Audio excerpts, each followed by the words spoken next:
India बहुत ज्यादा Israel से इंस्पायर्ड है। इंडिया इसराइल से वॉर इक्विपमेंट तो खरीद रहा है, लेकिन इससे ज्यादा इसराइल का मीडिया प्रोपेगेंडा इंपोर्ट कर रहा है। जरा ये वीडियो देखें। बीती रात जब लोग अपने घरों में सो रहे थे, पाकिस्तान के पंजाब में लश्कर तैयबा और जैश ए मोहम्मद के हेडक्वार्टर्स में आतंकी आराम फरमा रहे थे। अब ये सारे इल्जामात कि हमने टारगेटेड अटैक्स किए, हम सिर्फ मिलिटेंट्स को निशाना बना रहे थे, हम तो बस अमन चाहते हैं, कुछ याद आया? इसराइल का रीसेंट मीडिया उठा लें, सिर्फ यही बातें मिलेंगी।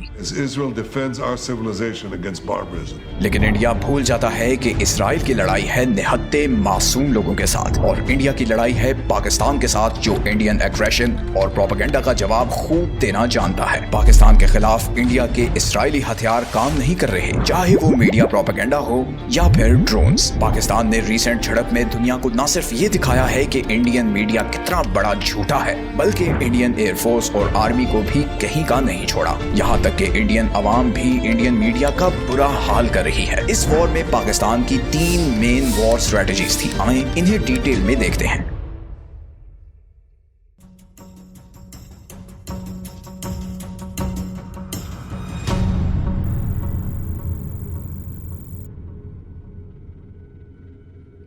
दोनों साइड्स पे आर्म फोर्सेस के चीफ मेन लाइमलाइट में थे। पाकिस्तान की तरफ देखो तो सारे चीफ्स काफी काम और कंपोज थे, फैक्ट्स एंड फिगर्स के साथ बातें चलती रहीं और इंडियन मीडिया की अजीबोगरीब न्यूज को भी डिबंक करते रहे। और दूसरी तरफ इंडिया के चीफ्स बैठे थे जो टोटल बौखलाहट का शिकार थे। एक तो हर दूसरे क्वेश्चन का आंसर होता था, हम अभी इस चीज पर खुल के बात नहीं कर सकते। यहाँ तक कि इंडियन एयरफोर्स चीफ से राफेल के डाउनिंग पे सवाल किया गया तो इसने ओपनली एक्सेप्ट किया कि इंडियन एयरफोर्स को लॉसेस फेस करने पड़े हैं। इसके बाद अमेरिकन न्यूज वॉशिंगटन पोस्ट ने भी वेरीफाई किया कि कम से कम 2 इंडियन राफेल गिराए गए हैं। ऑफिशियल प्रेस कॉन्फ्रेंस के बाद आता है main stream media. Indian media का सिर्फ एक एजेंडा था कि इतनी गलत न्यूज फैलाओ कि पाकिस्तान में डर की हवा फैल जाए। कि अगर एक झूठ को कई बार बोलो तो लोग उसको सच मानना शुरू कर देते हैं।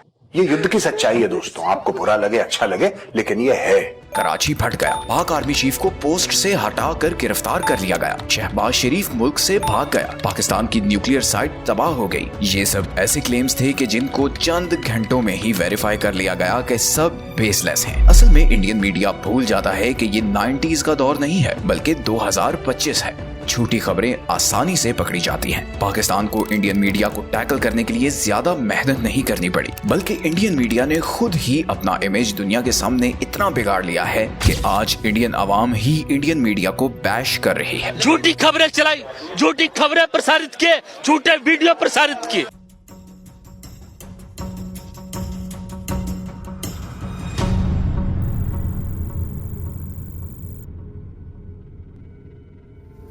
चाइना पाकिस्तान का नेक्सस 2 एंगल से बहुत उभर कर सामने आया है। एक तो वॉर इक्विपमेंट, दूसरा डिप्लोमेटिक फ्रंट। डिप्लोमेटिक फ्रंट को देखें तो चाइना ने बहुत ओपनली पाकिस्तान को डिफेंड किया है। उसके अलावा जंग स्टार्ट होते ही चाइना ने इंडिया पे प्रेशर बढ़ाने के लिए कश्मीर बॉर्डर पर मिलिट्री और सपोर्ट मूवमेंट स्टार्ट कर दी, और साथ ही इंटरनेशनल मीडिया पे ओपनली ये बात मान ली कि चाइना हर तरह से पाकिस्तान को सपोर्ट करेगा। अब दूसरा एंगल वॉर इक्विपमेंट। 2025 से पहले ऑलमोस्ट सारी दुनिया यही सोचती रही कि चाइनीज वॉर इक्विपमेंट बिल्कुल बेकार है। इंडिया के वहमो गुमान में नहीं था कि चाइनीज इक्विपमेंट वेस्टर्न इक्विपमेंट के सामने परफॉर्म कर सकता है, और सिर्फ परफॉर्म नहीं, चाइनीज इक्विपमेंट ने इंडिया के हर वेस्टर्न इक्विपमेंट को आउटक्लास किया है। स्पेशली फ्रेंच जेट राफेल को जो चाइनीज जेट J-10C से मार पड़ी है, आज पूरा वेस्टर्न मीडिया इस चीज पर हैरान है। बट जैसे पाकिस्तानी एयर चीफ ने कहा कि राफेल जेट काफी अच्छा है, लेकिन बहुत कुछ पायलट पे डिपेंड करता है। यहाँ पे मैं इंडिया को एक मशवरा देना चाहूंगा, और राफेल खरीदने से पहले प्लीज अपने पायलट्स को ट्रेन करवा लें। और चाइना सिर्फ J-10C पर नहीं रुक रहा, चाइना पाकिस्तान को अपना 5th generation fighter jet J-35 देने का प्लान रखता है, और लास्ट 6 मंथ से PAF के पायलट्स को ट्रेन कर रहा है कि J-35 को यूज कैसे करना है।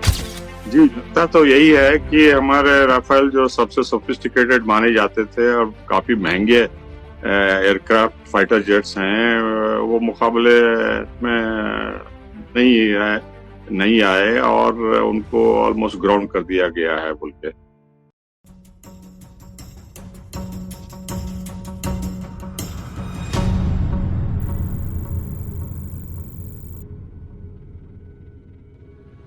सच बात तो यह है कि पाकिस्तान एयरफोर्स ने अकेले ही न सिर्फ इंडियन एग्रेशन को हैंडल किया बल्कि खामोश भी करवाया। पीएएफ का रिस्पांस इंतहाई कंपोज्ड और रिलैक्स था। यहाँ तक कि PAF chief of operations Aurangzeb press conference में ज्यादातर मुस्कुराते ही रहे। इनकी बॉडी लैंग्वेज से नजर नहीं आ रहा था कि फोर्सेस अंडर प्रेशर है। यहाँ मैं इंडियन यूट्यूबर से पूछना चाहूंगा जो आजकल एक झूठी न्यूज को लेकर बहुत उछल रहे हैं कि पाकिस्तान की न्यूक्लियर साइट को तबाह किया गया है, क्या ये बॉडी लैंग्वेज होती है एक हारे हुए चीफ की जो इंडियन फीमेल पायलट के कैप्चर होने के सवाल पे मुस्कुराता रहे और दूसरी तरफ इंडियन चीफ्स बिल्कुल तैयारी के बगैर प्रेस कॉन्फ्रेंसेस करते रहे, कॉन्स्टेंटली ये कहते रहे कि हमारी जंग पाकिस्तान आर्म फोर्सेस से नहीं है। इनकी सिर्फ यही स्टेटमेंट काफी है to show that Indian force Pak army से कन्फ्रंटेशन नहीं चाहते। ये कॉन्स्टेंटली ये कहते हैं कि हमने मिलिटेंट्स को निशाना बनाया है, पाकिस्तान आर्मी को नहीं। एग्जैक्टली इजरायली फोर्सेस वाली ड्रामेबाजी। इंडियन इसराइल से बहुत इंस्पायर्ड है, लेकिन ये लोग भूल जाते हैं कि इसराइल के सामने ये ड्रामे चल जाते हैं बिकॉज उनकी ऑपोजिशन में निहत्ते मासूम लोग हैं और इंडिया के अगेंस्ट पाकिस्तान है जहां अगर एक मिसाइल फेंकोगे तो आगे से 10 आएंगे और बिल्कुल ऐसा ही हुआ।